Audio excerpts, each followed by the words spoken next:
Welcome to another episode of Culinary School Stories, the weekly podcast that is dedicated to sharing the stories of people around the globe whose lives have been influenced, impacted, touched, and or enriched, for good or for bad, from their culinary school experience.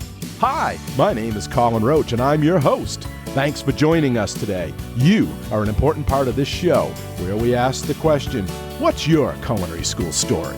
So now, without any further delay, let's meet today's guest. Hello, everyone, and thanks for listening in today to another episode of the Culinary School Stories podcast, a proud member of the Food Media Network. My guest today is Alex Rubenic, and Alex, I want to start right out by saying welcome and thank you for joining us today and sharing your culinary school story. Well, thanks, Chef, for having me. First and foremost, I really appreciate it. Excited to be here. Great. I haven't seen you in a long time. I know we have a lot to talk about, but let's start right at the beginning. Where did you get your love of food and cooking? Where did that start? And when did you realize you wanted to go to culinary school? I think my love of cooking probably started, when I was in the single digits. I remember making fudge with my grandmother. There's a great picture of me doing that in like fourth grade. I used to bake cookies all the time with my aunts for my grandparents and cousins with during the Christmas season, sent them out in little tins. So I think there's always been something about being in the kitchen or around food that's really been a big draw to me. And I kind of had the aha moment when I was actually kind of taking a sabbatical from RTC when I moved down to Florida for a year to continue my education. And I was like, I just got to do this. This is the thing that's pulling me. Awesome. And why did you pick the school that you went to? Was it just because you were in that area? Did you do any research? How many schools did you look at first? Johnson & Wales was not my first pick. I was really, this is 2008 when I'm in heavy consideration. I knew about Culinary Institute of America, more like I've heard of it. I was looking at a local community college in Wheaton, called College of DuPage. I was looking at Robert Morris College, downtown Chicago, Le Cordon Bleu, downtown Chicago. But I was working at this place called Papa Du's Seafood Restaurant as a server. I figured if this is something I'm even moderately interested in being a cook, I probably should be aware if I can handle any facet of the industry whatsoever. So I really started in the front of house. Not very good, but had to find a way to get better really quick, and really found I loved the ebb and the flow of the industry, loved the characters, loved the people, loved the excitement. All of those butterflies are still there. But there was a corporate chef that just talked about Johnson & Wales. He graduated out of Providence, I think in like 82. And I took a chance. I sent my application in, and a couple months later, I got accepted, and I was like elated. I was like getting into an Ivy League school, kind of, because honestly, Johnson & Wales tends to be up there in what they were looking for. But for me, I picked that specific group, that university, because in that time they were really leading the way in the academic side of that degree program. It wasn't just a certificate, and that was kind of the big transition, I think, in the earlier 2000s of getting from a certificate into an actual accredited sort of academic setting where you have not just some associates, but that potential to really go for a bachelor's degree, and from there you can go somewhere else. And I like that. I like that structure. I like that it wasn't just about knife to a cutting board. It was about knowing how much the cutting board cost and why that knife's important, and know where you're getting your product from and how much all that cost. And that really struck a real chord with me. Great. And why did you specifically pick the Miami campus? Because there was Providence, there was, I guess, Charleston or Norfolk or Denver. Yeah, Norfolk. I think they had closed Norfolk by the time I was looking. I thought about Providence. That was kind of a cool idea. But I mean, I was my early 20s. I was 22, 21, 20, in that area when I was thinking about it. And I mean, why wouldn't you want to go to school in Miami? It's warm. I had already spent some time in Florida, and I kind of figured I didn't mind the warm weather, and I was getting a little tired of the Chicago snow. And I know I live here now, and the irony is not lost on me at all. But what I will say the unknown positive out of going to North Miami was just the level of inclusion and how much diversity we had on our campus. I think made a lasting impact on my ability to work well within the field and the industry, as well as just have create lasting connections across the globe. Yeah, it is one of the most diverse campus out of them all. So great there. So what was going through your mind when you first went there? Did you tour it first, or did you just show up on day one and that was ready? Move in and let's get going. Yeah, Chef, I just showed up. Like, I showed up on moving day. It was a Saturday. I was a couple days ahead to get into the dorm because I was coming from so far away, and I had no idea what was going on. It's the first time I'd ever been really south of Tallahassee on any on any latitude whatsoever, longitude. It was crazy. I just remember driving down like, am I absolutely bonkers for just not seeing the campus, not touring the campus, not really having too many connections down there, just showing up with my bags and be like, this is it. We got to make this work. It was bonkers, but I mean, again, it's the community down there couldn't have been better. The support from all of the staff and the colleagues were just, it made you feel comfortable and at ease. And those are the type of things you do when you're young, right? You're just impulsive and you just say, we're going to do this. It'll work out. Yeah. You're like, what's the worst that could happen? I mean, and the one thing is you just don't know how bad it could get. You're looking at a very small tunnel of potential success. And you're like, that's all I need. I just need a little glimpse of light. Everything's going to be just fine. Yeah. It's exactly that kind of story. So what was your first impression? Now, when you hadn't seen it before, you pull up, you show up, you park the car, you jump out. What's going through your head? It was warm. It was muggy. It was exactly what I expected to be out of Florida. It was great. I loved it. I remember like the thickness in the air. I remember the smell of the trees and the water, because there's that little creek we had running in the back of our campus, and just struck at the building. I kind of remember really looking at the labs. It was like the entrance to a movie. You're just like in awe. You're like, I hadn't really cooked professionally or at all when I'd gotten on campus. It's really, and I know we'll touch on it, but really my first time putting any product into a pan was with Chef Wayne Bryant in nutrition. And that was horrible. I was really, really bad. Like really, really not good at that. And I couldn't make a crepe to save my life.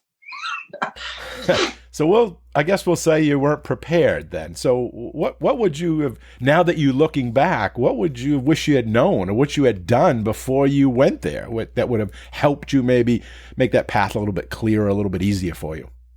I don't think I would have changed how I approached the school. I don't think I would have changed my mindset. I think there could have been some guidance, my second or third year, and just understanding the industry, and more, I think probably when I got out of school, I think is where there could have been a little bit more, hey, maybe think about this, maybe think about that.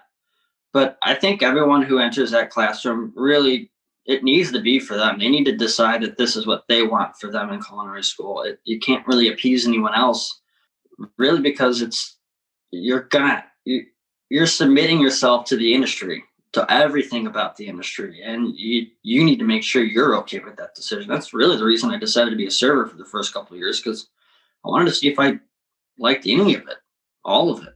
I was like, all right, here we go. So I was already committed at that time. So it was just, kind of like going to high school or vocational school. It's like, this is the thing you need to be good at. Create the structure, follow the programs, ask questions when there, take detailed notes. It's all really the same principle. It's just, instead of like taking ACT tests or any of those, it's practical. You need to be really good with your hands. You need to listen really well. You need to be detailed. You need to be a really good follower, a really, really good follower.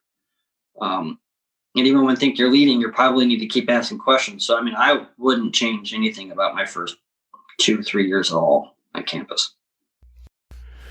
So tell us about that first lab. What's going through your mind? You get your uniform, they give you the knife kit. Well, they don't give it to you. It's actually part of your tuition. So you get all this stuff and you're supposed to figure it out, and you show up on day one. What's happening? What are the students that you're sharing the class with? What are they like? Was the chef welcoming to you? Was it made to be scary? Talk about that, would you? My first class was beverage.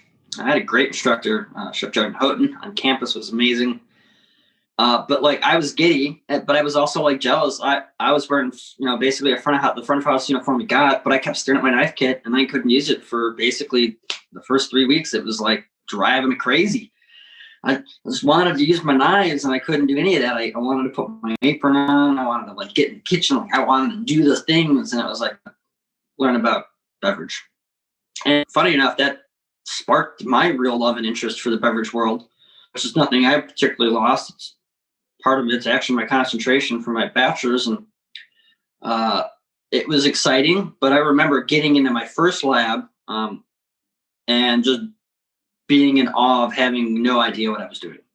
Like everything looked different, right? It was like the first time I'd really been in a professional kitchen, the first time I'd been really in front of a professional range. There's a real oven. There's things were just, a little bit more sanitary, I guess. It's not your home kitchen where it's cozy. And even the home kitchens, really have evolved over time for their function. But the professional kitchen really is relatively kind of the same for the past 50, 60 years. And I was just like really flabbergasted. I was really kind of befuddled for the first couple of days, and I really just settled into getting in there. I mean, Chef Wayne Bryan is obviously an amazing chef and sorely missed within our community, but those lessons were pivotal. And I just remember having no idea. Like I was like lost, but like lost in excitement. And was everybody in the class lost as well, or were you feeling like you were different? No, I could tell some people were immediately comfortable. I was with some classmates who had already been professionally cooking. Their family owns a restaurant, or they've been doing this, or they've been from Pro Starts. There was like these courses from high school I didn't even know was an option in my world.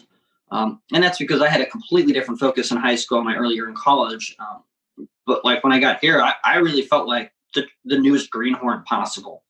And I honestly think there was a bit of an advantage there because that deficit of knowledge and that education gap could only be overcome through just consistently trying to catch up to everybody. So you don't let off the gas, not just for the first class, but all the way to 4 years. And there just came a point where the only way I could get better was I had to work harder. So it's that work ethic that really drove me into Alex, you got to study harder. Like you really need to understand the differences between this sauce and that sauce, or what a Maillard reaction is, or why you can't have a Maillard reaction when you toast bread. And just these little details that will matter down the road. I really pushed myself really hard to get to a point where I felt somewhat competent by my second year. And even then I was like, I think I can scramble some eggs. I passed La Costra. So if someone's listening right now and they're thinking about going to culinary school and they're like, I got no experience, I don't know if I should do this. What you're saying is that's okay. It could be an advantage.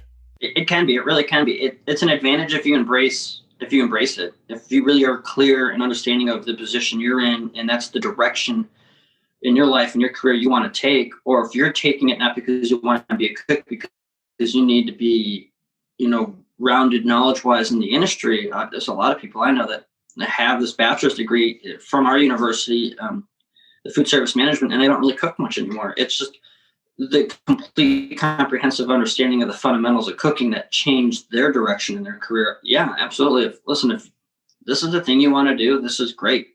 There are other avenues to be a really, really good cook. There's other avenues to be a great manager in the industry. Just you have to understand where being in culinary school provides.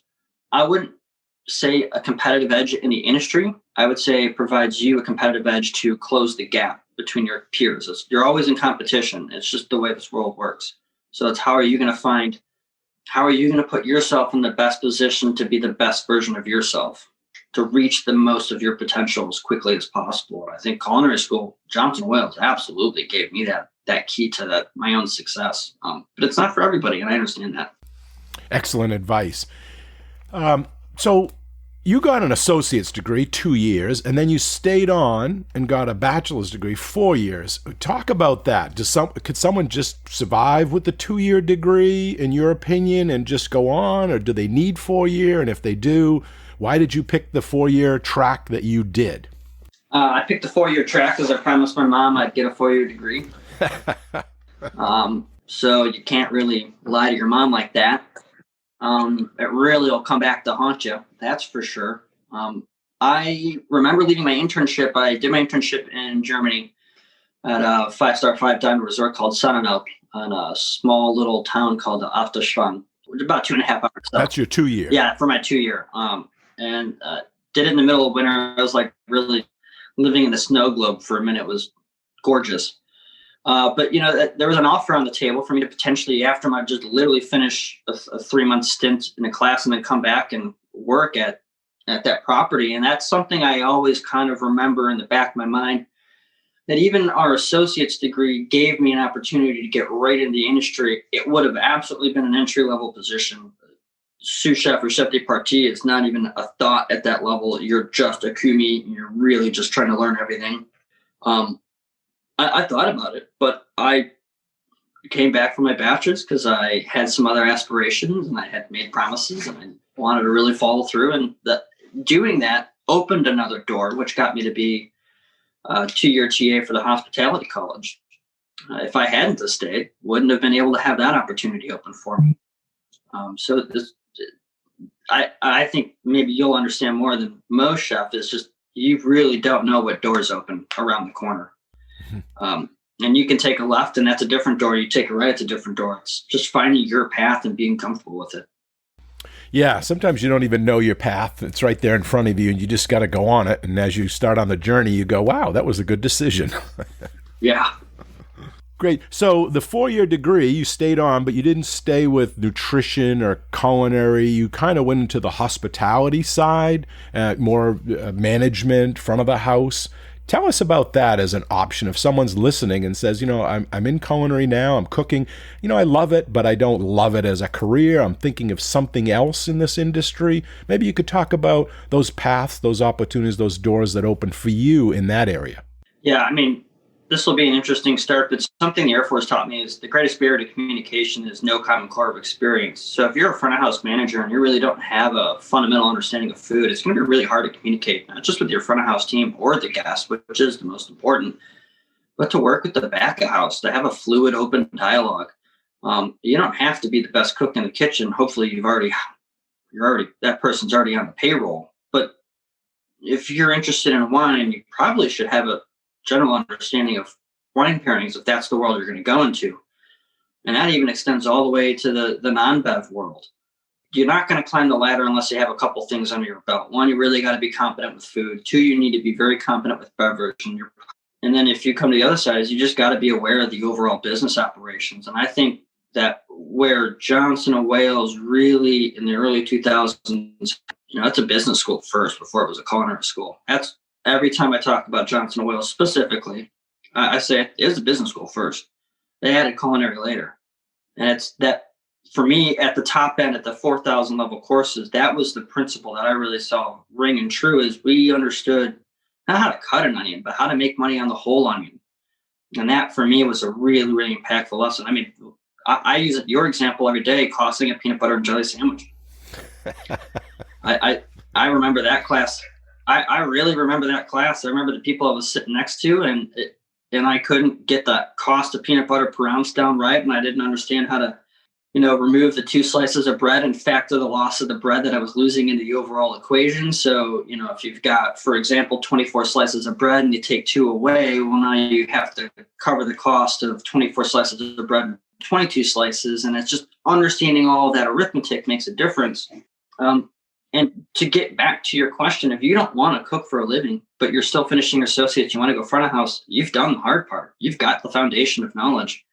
Don't lose it. Don't stop learning. Don't stay, don't get out of the trends or understand what's happening. But, pursue your passion in the front of house. There's a lot of that. I think service needs to come back. We need to have a better understanding of just honest, genuine service. And I think there's pockets of restaurants that do a great job and they're staples, but it's just like cooking. It should be a gesture. It should be the thing that you give naturally. I think the customer should pay for your education and experience, but that genuine giving to something, that's our gift. That shouldn't really, I don't charge anybody for that. Mm-hmm. I'm just paying my experience. Yeah, I hear what you're saying, but how is that being affected now with COVID and this pandemic? Because, they're shutting down or they're doing more takeout only. So where does that service aspect, which has disappeared in some states. And where do you see that coming back? Is it going to be needed? Is it going to be needed more than it was? Is it going to be eliminated? Do you have any thoughts on that? I do. A couple thoughts. First and foremost, I think the word pivot probably hasn't been used enough, which is a little bit of a joke in these days.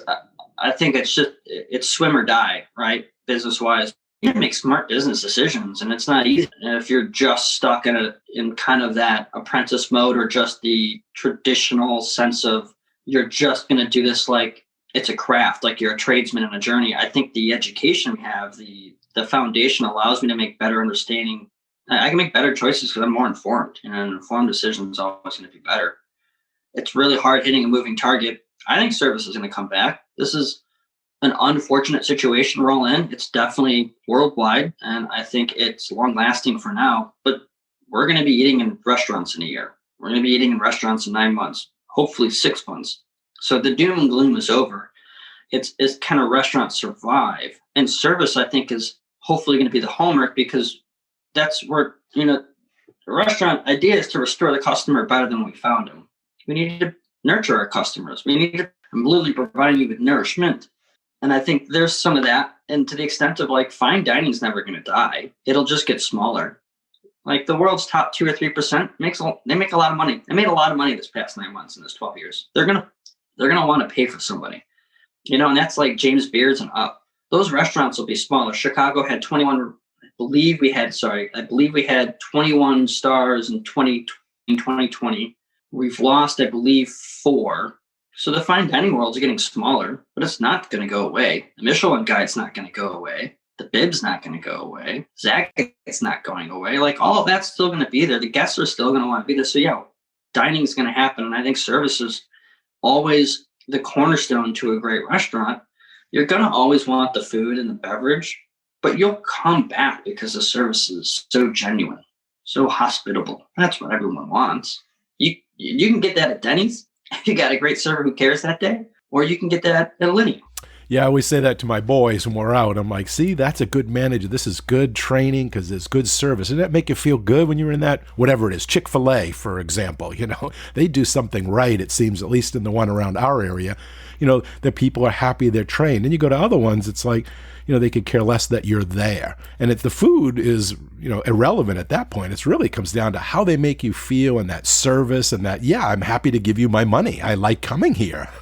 I think when I see that, I feel really good about, that tells me a lot about the culture and the operational philosophy that they're living their life by day in and day out, service in, service out. Their focus, their priorities, and how they're interacting with the guest is really aligned, really spot on. They already know the product they're serving is going to be consistent. They've done the work, right? But the intangible in every restaurant is the human element, that human interaction. And when you can get a great manager to communicate evenly, to be a constant guiding coach, and that as a manager, you're a coach, right? You're going to kind of wear that mom and dad hat, and you're also going to be the coach hat. And if you're ever outside of a coach mentality where you can always affect positive change, you're not being a great manager. And I think that's also something where you see a great restaurant, you feel good about the outcome because from the top down, this is a really good crew. Yeah. And that's always comforting. It's the thing that makes you want to come back. Yeah. So true. So true. Let me take you back to school.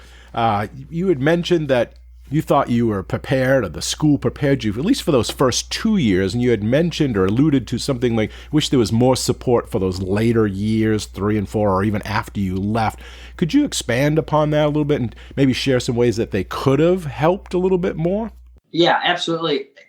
In an overarching conversation, it's just really hard to teach someone the industry in 4 years.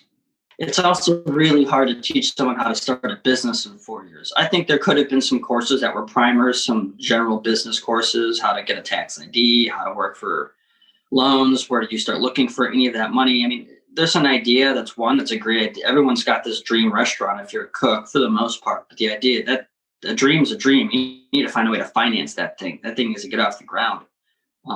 Those gaps are hard. And I found out of the industry, a lot of owners don't really talk about how they started. It's kind of a taboo subject about how did you open a restaurant? Where did you get the money from? Who are your partners? Yeah, those are the things that I find challenging even today, to have open dialogue with anybody really about that side of the business. There's a few people who are willing to have that dialogue, but I think Johnson & Wales, essentially, specifically my specific campus and my university, gave me a fighting chance to really be a really smart entry level cook, because there's just so much you don't know. It's like the first day of learning about wine. You're like, oh, it's like two grapes. It's just like a red and a white grape. And they're like, well, that's really funny you say that, because there's like thousands of reds. And there's a bunch that are crossbred and different names. And that we're not even talking about Italy. Italy is a whole thing. We're just going to talk about Cab and Pinot. Like, oh, what is going on? And I think kind of, paralysis by analysis sometimes when you get overwhelmed with how much you need to learn. And what the structure of culinary school provides is that you can take meaningful chunks of that information and create a foundation that's really successful, and then keep putting building blocks. Your experiences should be the building blocks. That education is like the hard slab of the house that I'm trying to build a foundation on. Yeah, it's a lot like boot camp. They're just getting you in there to figure out how you can hold the rifle. But then you go out to war, it's a totally different thing. And they're just trying to set the foundation. They can't teach you about how to get a loan or write a business plan, where they got to first teach you like knife cuts and how to do a tournée or something that you may need, chopping parsley. Right. So they start there, and you, like you said, you just don't have enough time, and you have to kind of pick and choose. And I guess that's where like an MBA or something may come in. But what courses would you have liked to have seen that were not offered, that now, being out there reflecting back, you're like, that would have been a great course to have? I think I would have liked to seen, at the time, I guess, our capstone. I just actually missed the capstone at our university. I would say at the 4,000 level course, I think there could have been an elective. It would have been probably harder to staff, I think, from the logistical side of the university. But I do wish there was like an intro to business 101 of the industry, where you actually do talk about tax ideas and you talk about writing a business plan. Like, no one, we had this idea that, put your dream restaurant together and dining, but there's like, you need to be able to hand me a business plan and then go to someone who's going to hand you money like that. Just that understanding the language is important. Those are the things I find take time. I'm currently right now researching how to do a HACCP plan from start to finish. And that's an undertaking. And I remember learning about HACCP in school, and it's still like, I don't expect never expect Johnson & Wales to really run me through we're going to create a whole HACCP plan for this thing. Like that you need experience, and you need a lot of knowledge to get there. They do teach that class now. I just finished it. Yeah, we have advanced food safety, HACCP, and special processes. So it's like, food safety. And the project in there is to write an actual HACCP plan and take it all the way through, even your prerequisites, going through those before you even start the plan and building the team. So we do it. It's a tough class. It's actually required in the culinary bachelor's, but it's a tough class because, as you know, as you're going through it now, it's dry and there's a lot of laws and a lot of rules. I read the Chicago Food Code yesterday. I read 58 pages, line by line, sentence for sentence.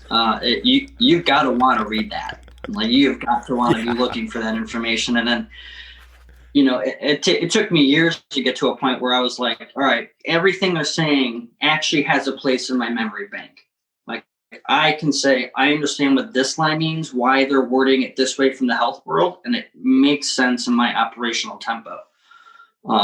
But it took me years to get to that point where I could understand that. And Johnson & Wales did a great job. Really, I think the most important part is documentation, being very rigid and disciplined, and temperature logs, being disciplined and just keeping everything organized. So that structure, that foundation is already set for me. Now I'm going to go back and keep putting building blocks. And that's something, and I'm glad you guys are doing it. That's huge. That gives someone a mental nugget to keep in their head that down the road probably will produce some sort of fruit form. If you're a young cook out of school, you're probably not going to be writing HACCP plans for your first year. If you're going to a place where ROP is there, I think that's where it's a real advantage, because you can have that conversation. You do understand the nitty-gritty of the process of those control points and why it's really, really, really important. It's a privilege to be able to have a HACCP plan in your restaurant. It's pretty much, in my opinion, it's a crown jewel. It's the epitome of your understanding of health and safety and your true responsibility to the customer. And you've thought about everything to make sure that they're safe, and that your vision for food can be executed at a very high level. I think it's great. Yeah, we teach the ROP, reduced oxygen packaging, the fermentation, the acidification, if they want to make yogurt, if they want to make sausages.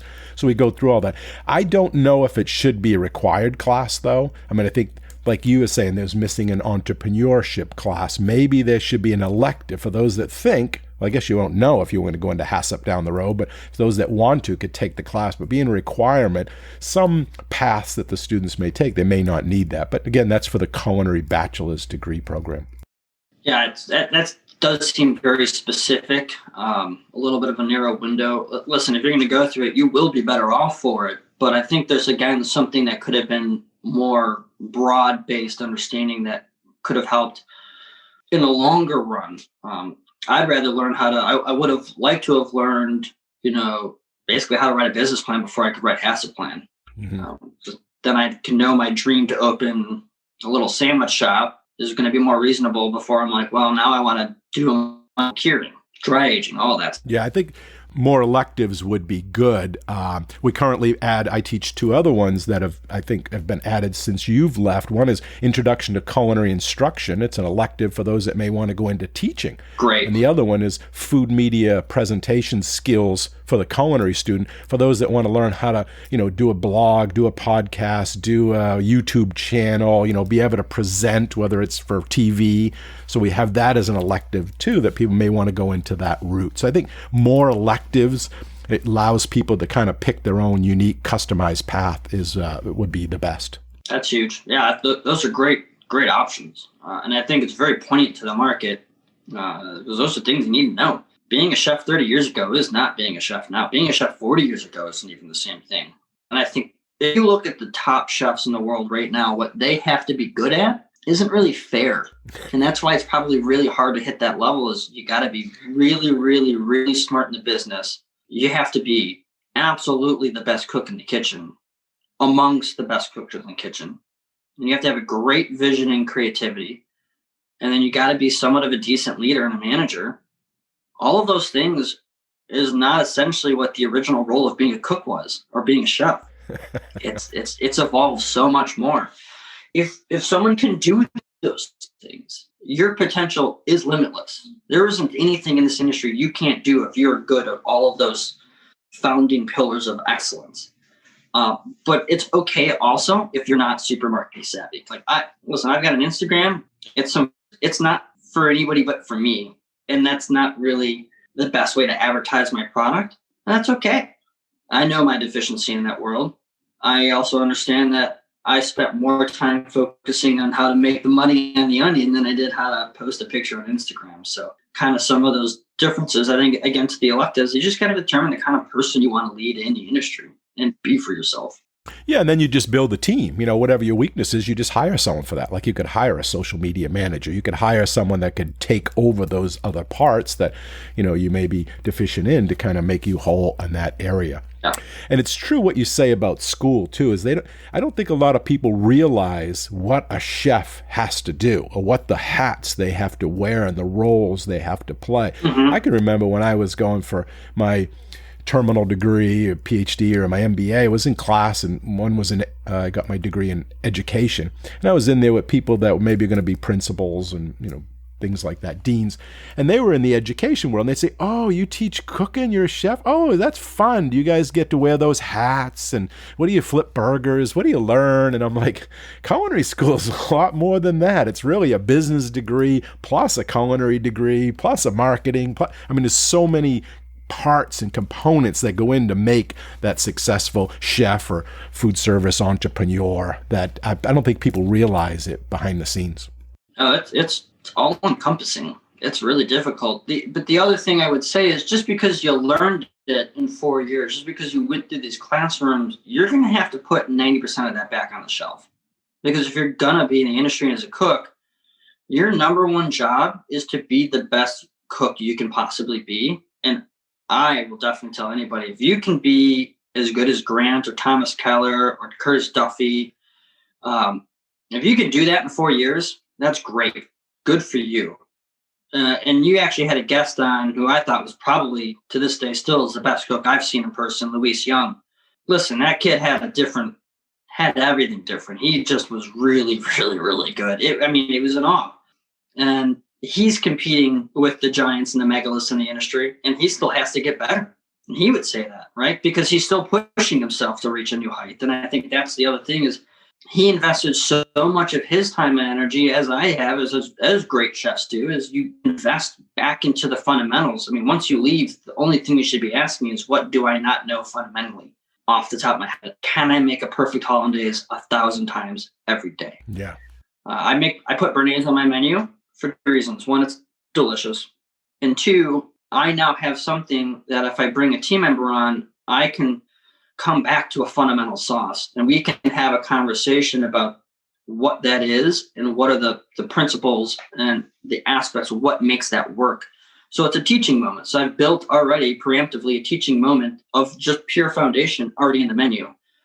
And I think of it those ways because I just want to be technically sound on the base level. And the more I focused on that, the better any of those little gadget tricks have gotten me. Yeah. Those little things in your sleeves, those have become easier to execute because the basis is just really, really, it's secondhand. I got it. It's easy. That's perfect. Yeah, béarnaise is one of my favorites, and it's a good fundamental sauce. Talking about Luis Young, very talented, and he was a guest on the first season of this show, and listeners can go back and listen to that if they like, but he really went into the sacrifices. I mean, he had to make, sleeping on the floor, working the numerous hours. So if anyone's, looking at that level, think about the sacrifices you have to make. And it was interesting, too, that he spent some time in front of the house, like you were just mentioning earlier. He says that really helped complete him, knowing both sides of that, the front and the back, and breaking down that wall between the two of them. Yeah, again, at the chef level, at the man, and I guess I want to be specific, really specific here. When I'm referring to a chef, I'm referring to a manager or a leader of a team. If you're not, in my opinion, if you're not leading a team of a sous chef responsibility, you really haven't earned it. It's a title, right? You have to wear that responsibility. It's just because you can fly a plane doesn't mean you're the captain of the airplane. You're the first officer, right? One of those is a specific title. You're able to do a fundamental job, but one has a different responsibility. So when you're a chef, the thing you have to ask yourself is really two questions. One is, are you well-rounded? And second, how bad do you want it? And that sacrifice always comes back to the how bad do you want it? Are you willing to take pay cuts? Are you willing to work for less than you think your value is currently? Are you willing to work an extra shift? Are you willing to pick up an extra shift? Are you willing to work at a higher level kitchen at a lower level position?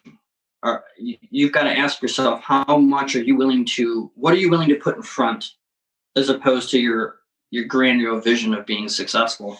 Success is something that will come to you. It will be a drawing force because you should be doing everything you can to build a rounded individual. You don't want to get hyper specific.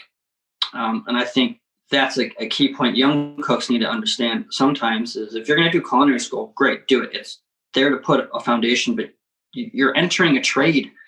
It's one of the 3 oldest original jobs that we can understand in the trades, like this, basically bricklaying, cooking, and another job. And we normally know the third one is. But to that point, it's that mindset. I've always found that person excels, putting the effort in. And I've been out of school for almost 10 years now, a little less than that. And I've just now gotten to the point where my experience is starting to match my education, right? So if you've got a 4-year degree and you've got 10 years in the industry, I kind of find that like the perfect sweet spot. Because you've seen enough, you've gone through enough things, you can have an honest conversation about what's happening. Experience is always the king. Education is the thing I felt in my world that when I get to the upper levels, when I get to that chef or sous chef, that's when my mind or my education works better in communication because I have something to draw on. You're drawing from that academic world as much as you're drawing from your experience. So it's principle and practice, and you're able to really collide them together and be a really good force. Mm-hmm. But you got to sacrifice that. I say it all the time, I pretty much put my degree on a shelf. I don't hang my degree anywhere. I don't do any of that because I'd rather have my work and my experience be the token. When we talk about the degree, I'll tell you what's great about it. But I want my experience to be the first thing that leads me to the room. The degree should be now we can have a real dialogue about food costs. We can have a real dialogue about menu engineering. We can have a real dialogue about building a team. All of those things. That's where that I feel makes a bigger difference. Yeah, that's true. And I've had other guests that say it takes about 10 years, to be that chef, sous chef, to get into that management role. And I agree, because it's almost like medical school. You got to go in and do your you do your learning, that's the school part, but then you got to go out and do your residency. You got to go out and practice and do different roles and apply those learning and get more experience. And then after a certain amount, then you can be like a doctor and open up your own practice. And now you're ready to lead and use that combination of experience and education. Absolutely. Now, you mentioned sacrifice, and Luis Young, when I had him on, he mentioned sacrifice too. Obviously had quite a bit. And he also brought up an interesting point. He talked about questioning himself, that he had along that way, those 10 years, he had self-doubts, whether that was the right path or did he make the right decisions. I'm wondering, did you find that as well through your 10 years after school? Every day. Every day. Your dream should be so big and your belief in yourself should be so big that it scares you just a little bit.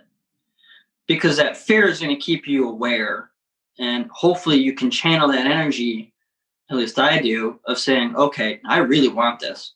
What is the actual best move? What is the thing I need to do to be that version of myself? I don't want to pretend to be a chef. I don't want to play. This is a life, and there are standards that the industry has and fellow chefs have. I have to gain respect for these people, for my colleagues. You're my colleague. Every instructor now I've ever worked with is now a colleague, because we're in the same huge, huge fraternity that spans races and genders. It's a beautiful, beautiful world, but it's a respect-based world, and you got to put the effort in. You really need to understand, do I belong here? The answer is yeah, you do. There's always a place for someone in this industry. That's what I love about this. There's a place for everybody. It really welcomes everybody. It's also really, really hard. Really, really hard. In those sacrifices, you're never going to go somewhere if you don't take a risk.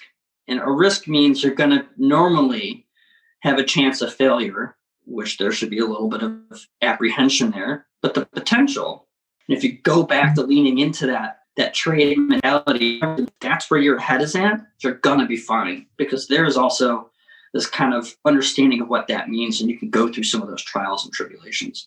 Very good. Awesome. So I'd like to take you back and speak to your background regarding the military and, being a cadet and a cadet captain, and, tell us a little bit about that and how that had an effect on you, or if it did, making you the person you are today. And even before going into culinary school or into this career, did it have an impact or an impression on you? Yeah, it's a lifelong impact. There's life lessons there I've never forgotten.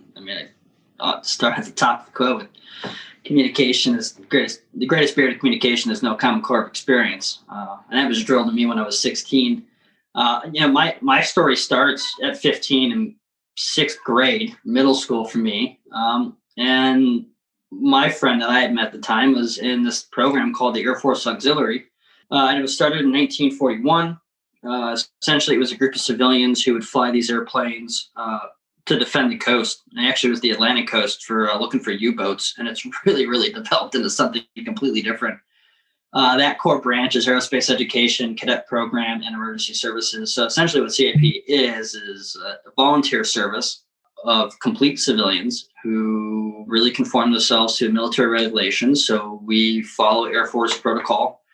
Air Force regulations. And I had done that as a cadet and a senior member for 9 years. I'd reached the grade of cadet captain. I was a cadet commander of a squadron of about 40 people. And that was by 17. So a lot of this leadership principles were something that were really big for me. So I knew I could be a leader of men and women. I could lead. I knew I had discipline to excel. ROTC was a great wake-up call. I say to this day, the most competitive environment I have ever been in my life. Everyone is smarter, faster across the board. Everyone is super, super competitive, not just with each other, but specifically competitive with themselves. And you have to be to kind of be that A-type personality. And when I decided to change to cooking as a passion, I still kind of had that fire. I had that, like, you need to be the best. It's all about, extreme ownership, internal, motivation. You're really going to lead yourself. You're really the only one who's going to get you across the finish line. Self-reliance was really big. And I think when I got into culinary school and I realized the deficit was so big, it was like, you need to own where you are at, and you need to find a way to you need to catch up as fast as possible. I was getting cooked around circles. I could not keep up with anybody. It wasn't really till the back end of my second year or when I came back from Germany. And then that's kind of when I got a little, air under my wings a little bit. But that structure, that experience, what it taught me right away is respect for the authority, respect for the chain of command, something I'm very, very big on. If I'm working with a GM and the structure is the GM's over me, I will support that person's role 100%. I will make sure the flow of communication is through that person, because that person can't be blindsided, and I need to know what my role is. If I'm the tip of the spear at restaurants, which I have been at one point in time, you have to understand how that also works and what your role is to the other leaders, the ownership, as well as your team members, the followers, and the responsibility there is for that. It's a lesson I already had that I felt confident when the time came, or if there was an opportunity to be a chef, that I could lead at that level. And there's always going to be growing pains. Listen, if the leader's not making a mistake, he ain't trying, right? He ain't cheating, he ain't trying. Yeah. And kind of the same verbiage in the kitchen. If you ain't sandbagging a little bit during a busy service, are you really properly preparing or anticipating the demand? Mm-hmm. And I know there's a debate about that, but ultimately the guests don't care. The moment the guest sits down, I know this is a bit of a tangent, but the moment the guest sits down, that's when the clock in their head starts, and they're only worried about their table. They're not worried about anyone else's.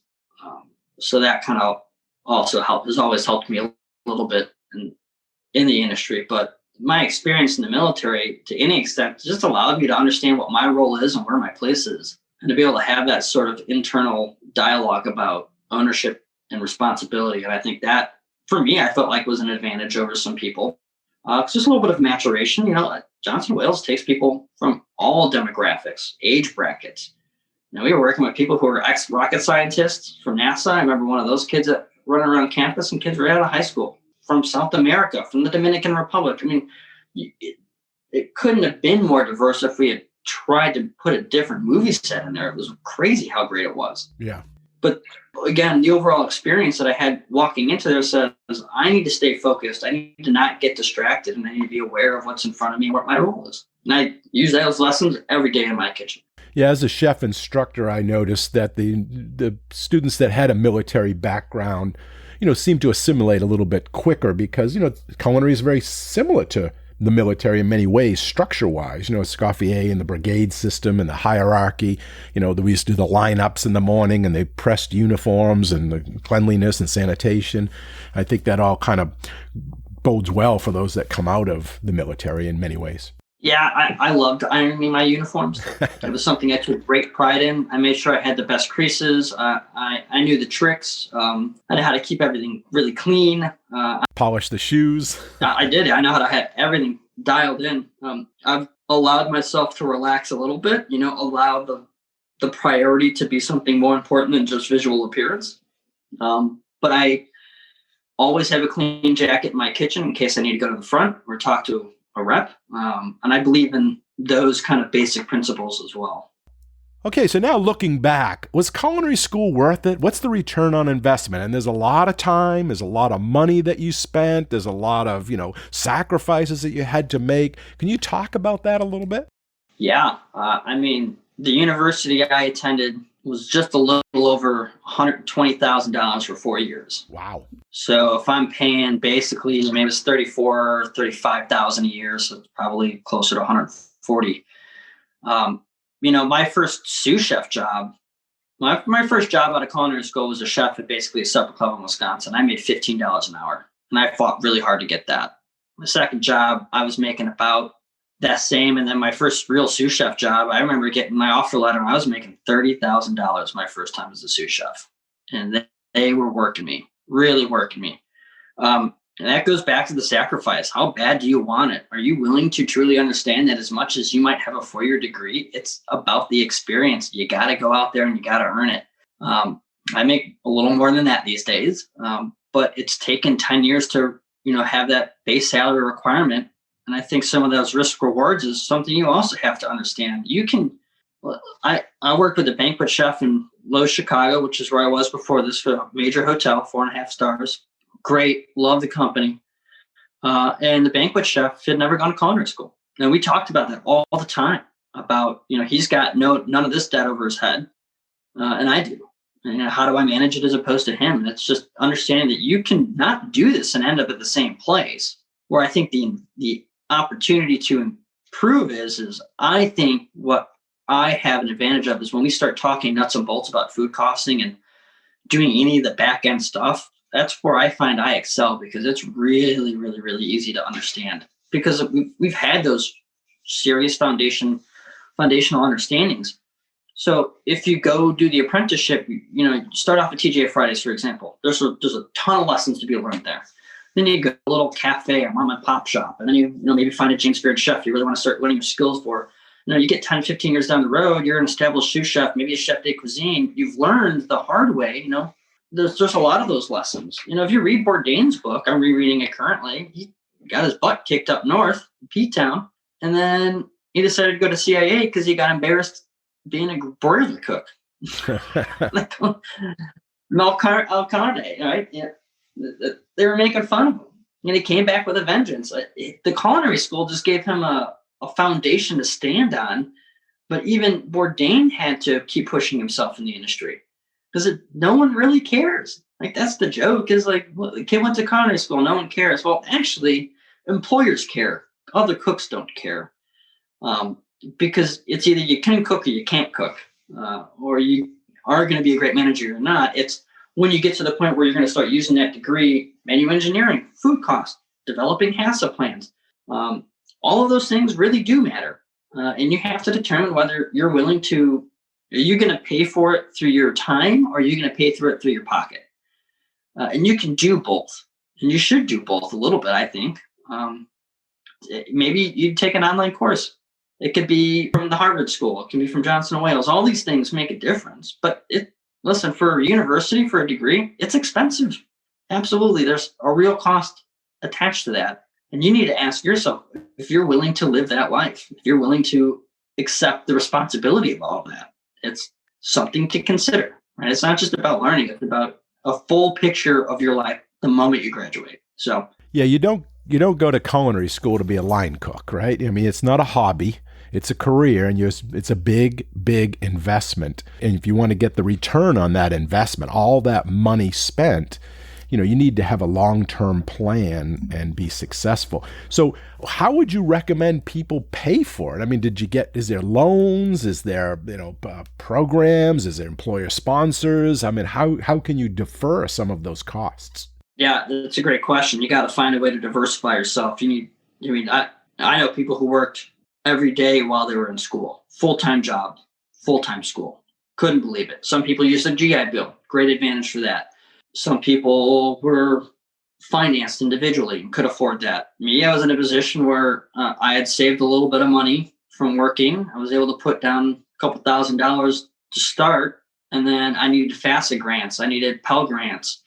And they came to the point where I had to go try to be an RA because I needed to find a way to cut the cost. And then after I was an RA for a year, I was really trying to be a TA because I wanted the scholarship. I wanted the opportunity, but I wanted the money. Because I needed to find a way to survive, because I wanted it that bad.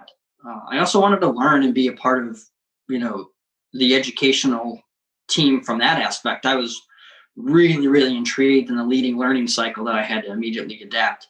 But my path to getting out of school was basically 3 years of some sort of service to the university in a supporting role. And I wouldn't have been able to get to the other side if I hadn't been a TA. I was really thinking about not coming back because I couldn't afford it. My family wasn't really able to support me as much as they wanted to. And I think that's most families. Everyone's in that boat for a lot of the cases. You got to decide if you want it. I mean, yeah, you can go cook, work for a hotel and say, hey, I'm interested in going to culinary school. You guys want to start paying for some of that? Well, maybe pay 30, 40% and I'll pay the rest. There are those options out there. You got to look at all of them. Apply to grants, apply to scholarships. do whatever it takes if you're serious about it, because if you're spending that much money, and I've seen it. I've seen people who have these degrees and they just don't use them anymore. I feel bad for them. If they have to pay it off, you're paying for something that you weren't in love with. That hurts a little bit. If they can handle that, that's great, but that's their decision. For me, I love what I'm doing. It doesn't mean I love every day. It doesn't mean every day is easy. It means I'm just putting the effort in because I'm aware of how much it costs, and you got to give it a go. You got to compete. And those are some good tips on how to maybe defer some of those costs. But for the listeners, maybe you could explain what is an RA and what is a TA and how that can help, foot some of that bill or reduce that cost. Yeah, I was a resident assistant. So basically just kind of a student who kind of made sure the dorms were well kept after and everyone was kind of following the rules. Entry-level leadership. And I think there's all facets there. You're not babysitting, you're leading, and you're supporting the role of the university. For a TA, more specifically, I was in charge of courses, and sometimes courses I hadn't particularly finished. And the way I went about that is... And that's teaching assistant. That's teaching assistant. I actually developed my schedule upside down. So when I was a TA, I took as many 4,000 level courses as I could first. So I did my first beverage concentration course was enology. I skipped everything. I went right to enology with Peridot, and everyone in that classroom wanted to be a som. And that's the hardest course I've ever taken at Johnson & Wales, because everyone was really smart and there was no letting up. It's like, here's France. It's 170 pages. We're going to read it this week, and we're going to talk about France in 45 minutes. You need to figure everything else out. You're like, oh, man. Wow. But I was doing that because I needed to also provide some sort of base understanding for the students I was participating in. I might not be teaching wine, but I need to understand some base varietals or how to set up a tasting, which I've had to do multiple tastings. As a TA, I'm also watching students cook in a kitchen. So I was responsible for the condition and the outcome of that kitchen. At a secondary level, the instructor is the primary, but my job is to make sure that the instructor, if need not be there, can leave and do something because there needs to be supervision. So that role was really important for me to feel confident, at least for me, that I can learn something new and then immediately regurgitate it as well that matches the same lesson, right? And I think as a TA, your job is to support and supplement the educational role. What you learn is how to be a really good follower while being a really good leader at the same time. Okay, so now have you achieved your goals since leaving Johnson & Wales, since leaving campus? Where's your goals? Where do you see yourself going? Where do you think you're at now? One of my goals is to be a chef in Chicago, be an actual CDC or head chef in Chicago. I very recently have had the opportunity, even in this unfortunate situation, to find a new home to be able to do that. So I think I've really achieved one of my dreams, and it's been 10 years. I've taken a lot of risks to get here, and some were really risky and some were not so much. And I would say, yeah, I have. But the journey couldn't have imagined that the track I have taken to get here would be the actual track I've taken. And there's just something about that I find a little whimsical. I think it's fun. You got to kind of submit yourself to the path. The weight of the industry will kind of move you like a big wave, and you just got to kind of go with it a little bit. Yeah, I have. Johnson & Wales has helped me. Culinary school has helped me. I needed that. I have no really cooking experience. I felt like I had a sharp mind and aptitude and potential, and they gave me the foundation. It worked for me. And it allowed me to reach a different dream I didn't know I had, until I was in my late teens. And it's not about achieving. It's one thing. I want to keep it. Now I can't go backwards.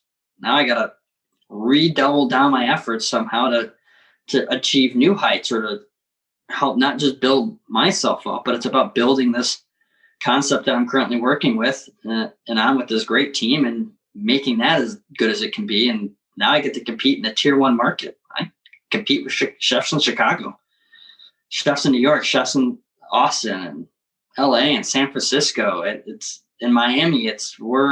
I'm now in this another fraternity, right? It's like being in the O Club as an officer. Now it's a different level, and it's also a different level of responsibility. And it's about engaging at that level, and something I didn't think I would really get to as quickly. There was always a hope, a little ambitious, maybe a little too grandiose, but that's what dreams are for. And if you can find a way to make incremental, meaningful steps that help reestablish a foundation, you're going to do just fine doing that. And I think that's where I ended up doing. And I'm really proud of myself and excited to be here, but I'm excited to be able to finally do more, give back to my industry in a way that I wasn't able to use a platform and use a voice to allow others to be highlighted. Good for you. That's great. Do you want to give a shout out to where you are now, what you're doing, in case somebody wanted to look you up? Yeah, absolutely. I'm working with Hops and Curds in Lincoln Park, Illinois. We're very excited. We're kind of more of a modern gastropub idea. We really take pretty much Midwest comfort food and we just elevate it a little bit. We find ways to be a little unique and a little counterculture because we don't take ourselves too seriously. The effort we put in is the serious part. The thought we put in is the serious part.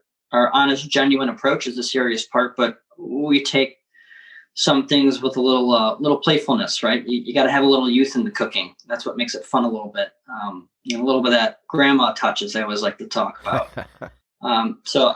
Great. Listen, they're a great team there. I couldn't be more happy. Our potential is literally limitless.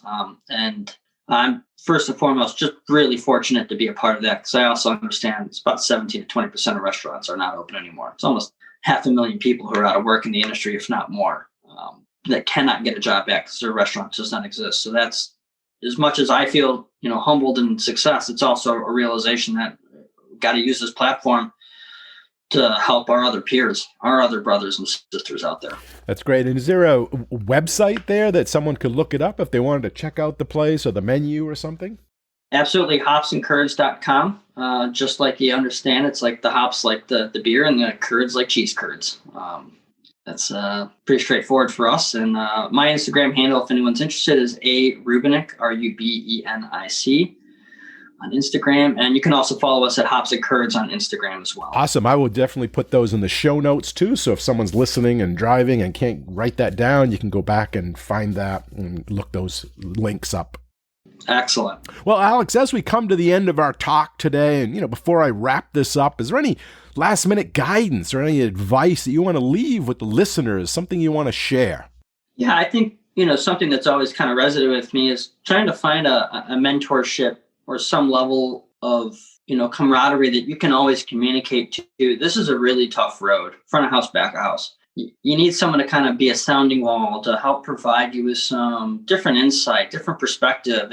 Whether it's a chef instructor, whether it's a fellow line cook or a chef or a sous chef or an owner, ask questions. Ask all of the questions. Be relentless in your pursuit of your own dream and the pursuit of being the best version of yourself as you can be, not just for the industry, but specifically for you. Do that. And you could do that day one of culinary school. And you can do that if you're 20 years out. It's the same idea. You're just committed to your own growth and your own success. And listen, if you're bettering yourself every day, what's really happening is you're making the team better. And it's about that teamwork. And that's one of the most important parts to keep in mind is that you're a part of something much bigger, really, in reality. So find that mentor, find that partner, find someone you can talk to, keep that dialogue open, keep it constant. Ask questions, be fearless. Well said. And that is something I hear with all the guests on here. They're always talking about mentorship and offering themselves, because I think that's the hospitality in all of us that, if they can ever help. And I always tell my students too, that if I can ever be a resource for them anywhere in their career along their journey, I'm always here. And I think that's so true for everybody in this industry. We're always willing to help and give advice and give whatever we can. Yeah, I currently mentor a fellow JWU alum from our campus right now. I've been in contact with this individual for 3 years, and it's something we work on every week. We have the same day we meet. We talk about this individual's goals and how we can achieve those together. I'll extend it to really anyone listening here. If they're a young cook and you got questions, do not hesitate to get in contact. The more questions you ask to anybody is the better. You hit it on the head. It's our hospitality. That needs to be the vibrating light in the inside, the thing that you do care about. That's the gift, right? You can't teach someone to care. Either they do or they don't. And I think that's what makes us unique. As much as we have hard days and bad clopins, you always come back saying, I could make someone's day today, though. And that's pretty special. That's true. And I'll piggyback onto that. If anyone is listening and needs advice or wants a follow-up, reach out to any of the guests that have been on this show. I think every one of them, you go in their show notes, there's their bios, there's their social media contacts. Reach out to them, or anybody, myself or anyone at a school or any restaurant. If you talk to a chef or a manager in this business, I know they would help you in the long run. Write them an email. I'm sure they'll answer you. Absolutely. Well, that is just about all the time we have for this episode. I want to first thank you, Alex, for coming on the show today and sharing your culinary school story with all of us. We really appreciate your time, your insight, and your honesty. Chef, thank you so much for having me on. I really enjoy this. This is the stuff that gets me excited every day to be able to share and talk about our industry. It's really a blessing. So thank you so much, Chef. Oh, you're welcome. It was great catching up. And thanks again. I enjoyed our chat. Bye-bye now. Have a good one. And a big thanks and appreciation also goes out to all of you, the listeners. We hope you enjoy the show and this episode. You all are a big part of this show, so please let us know what you think. Your comments are always welcome, and they help us in making the best show possible. You can email them to culinaryschoolstories@gmail.com. That's culinaryschoolstories@gmail.com. Or even leave us a voicemail at area code 207-835-1275. That's area code 207-835-1275. And if you like the show, we have a big ask of all of you, and that is to share the podcast with everyone you know and to give us a positive rating and review on Apple Podcasts. Okay, until our next Culinary School story, take care and be well. Bye-bye. Culinary School Stories is a proud member of the Food Media Network.